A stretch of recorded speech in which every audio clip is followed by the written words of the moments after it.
Every night when you sleep, your soul is going into the astral world. And when you use your phone before bed, you're introducing all sorts of interferences. The ancients used to perceive of the spirit during their waking consciousness, right? But we lost that clairvoyance, and now the only time we experience the spiritual world is when our astral body leaves our physical and etheric bodies during sleep. And normally people are unconscious of this process. But as you start to develop as a mystic, the first change you notice is in your sleep. You notice that your soul leaves your body, and as it were, it merges with the cosmos through thoughts.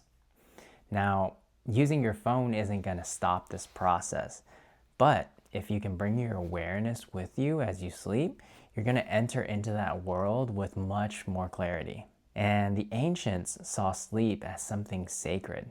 When they were going to sleep, they knew they were entering into this sacred space. They were entering into a communion with the spiritual beings which they saw as divine. And we can bring the same awareness with us as we enter into sleep. So here's a beautiful meditation that Rudolf Steiner gives us to do as we're going to sleep. So with our eyes, we look up at the starry sky, but we perceive only the physical cosmos. Behind that is a spiritual reality that is not visible to the naked eye.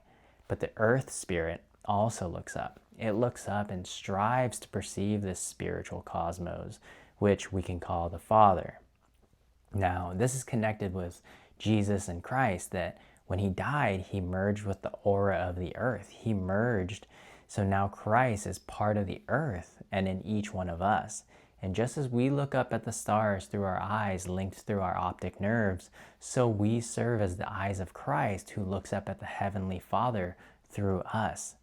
And you can enter into sleep each night like this with an imaginative picturing of Christ looking up at his Heavenly Father, where he seeks to return through us in our thoughts each night when we sleep. Please subscribe for more discussions on the Christ and Christ impulse and its impact on spiritual people like you.